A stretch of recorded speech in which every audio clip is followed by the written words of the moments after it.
واتساب فاميلي كما يوعلكم كما يكنيكم هابي سانداي سلام ناي عرفت جزية تحلف قتلو تسفانا قبركو اسكابونا الناس تنان لهم عندي نشي بزعبا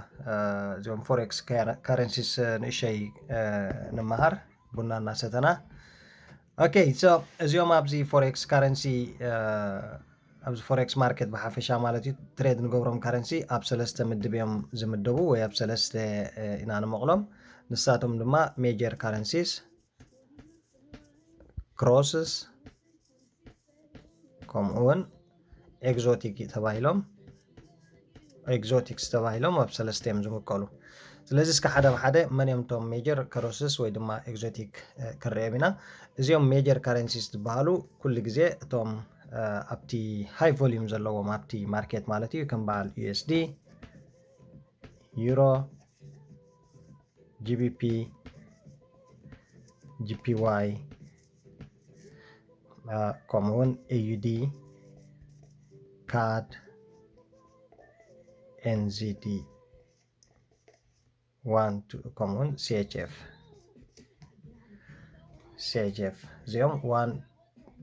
2 3 4 5 6 7 8 زيهم يمتهم major currencies تباهيلهم تسوعوا مالتي US دولار يورو GBP باوند GPY ين أستراليان دولار كندان دولار نيوزيلاند دولار كمون سويس فرانك مالتي زيهم شوعته سوري شو منت باريس زيهم اتيهم major currencies بحالو مالتي بدحري كروسس ዝበሃሉ ኣለዉ ክሮስስ ካ እዚኦም ኣብዚ ሜጀር ካረንሲ ዘለዉ ኤክስክሉዲን ዶላር ማለት ዶላር ከእተና ኣብ ነንሕድሕዶም ዝገብርዎ ናይ ትሬዲን እዚኦም ከ ክሮስስ ተባሂሎም ይፅውዑ ማለት እዩ ስለዚ ሜጀር ካረንሲስ 8 ኮይኖም ኣለዉ ብፓየር ክንሪኦም ከለና ሕጂ 7 ክኾኑ ኣለዉ ማለት እዩ ምክንያቱ ምስ ዶላር ክሮስ ስለ ዝገብሩ ስለዚ ሜጀርስ ኩሎም ዶላር ይቀዳምነት ዘለዎም USD ዩሮ USD GBP USD GPY USD AUD USD CAD USD NZD USD CHF እንድሕር ኮይኖም እዚኣቶም 7 ፔርስ ሜጀር ኣለውና ማለት እዩ ክሮስስ ግን ብጣዕሚ ብዙሓት እዮም ምክንያቱ ዩሮ ምስ ብምልኦም ክሮስ እንድሕር ጌርናዮ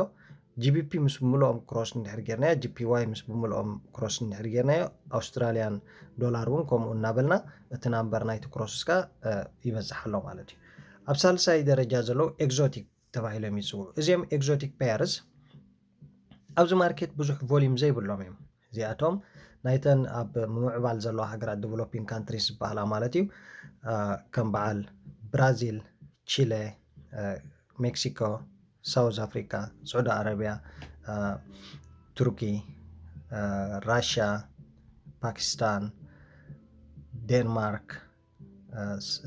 ሽወደን ኖርዌይ ዝኣመሰላ ሃገራት ማለት እዩ ናይዚአን ከ ኣበይ ይኣቱ ኣብዚ ኤግዞቲክ ማለት እዩ እዞም ኤግዞቲክ ሕጂ ኩሎም ምስ USD ክሮስ ትገብሩ ማለት እዩ ስለዚ USD ምስ ናይ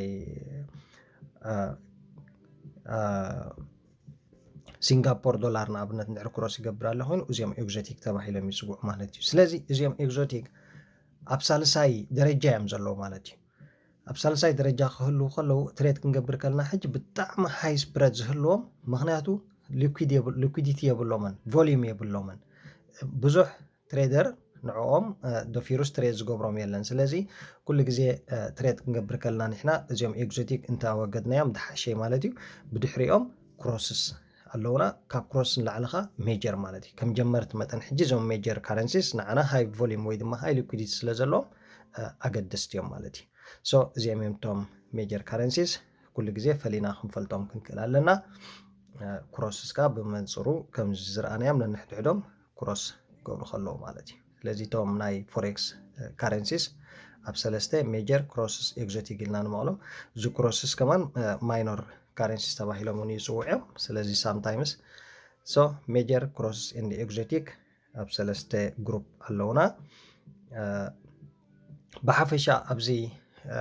ማርኬት ማለት እዩ ከባቢ 180 ዝኣኽሉ ካረንሲስ እዮም ዘለዉ ኣብ ናይ ብዓለም ደረጃ ማለት እዩ ካብዚኦም 180 ግን እቶም 70 ዝኾኑ ጥራሕ እዮም ኣብዚ ብብሮከር ሬጉሌትድ ኮይኖም ወይ ብብሮከር ተፈሊጦም ኣብዚ ፎሬክስ ማርኬት ዝኣትዉ ማለት እዩ ካብዚኦም 70 ንብሎም ዘለና ኸ ንሕና እቶም 8 ፔርስ ወይ ድማ እቶም ሸመንተ ካረንሲስ እዮም ከዓ ነቲ ሙሉእ ዳርጋ ዝበዝሐ ቮሊዩም ናይቲ ማርኬት ዝዕብልሉ ማለት እዞም ሜጀር ካረንሲ ብድሕሪኦም ናብ ክሮስስ ንመፅእ ድሕሪ ክሮስስ ከዓ ኤግዞቲክ ንመፅእ ስለዚ እዚ ንምንታይ ንዓና ዝሕግዘና ሜጀር ክሮስ ኤንድ ኤግዞቲክ ኣበናይ ካታጎሪ ወይ ድማ ኣበናይ ግሩፕ ከም ዘሎ እቲ ፔር እንድሕር ፈሊጥናዮ ብቐሊሉ እቲ ናቱ ቮሊዩም ወይ ናቱ ሊኩዊዲቲ ንፈልጦሞ ንሕና ከዓ ትሬድ ክንገብር ከለና ብኡ መሰረት ኣብቲ ዝዓበየ ቮሊዩም ዘለዎ ክንኣቱ ከለና ኣድቫንቴጅ ኣለና ማለት እዩ ሶ ኢንጆይ ዩር ሳንደይ ሲ ቱሞሮ ባይ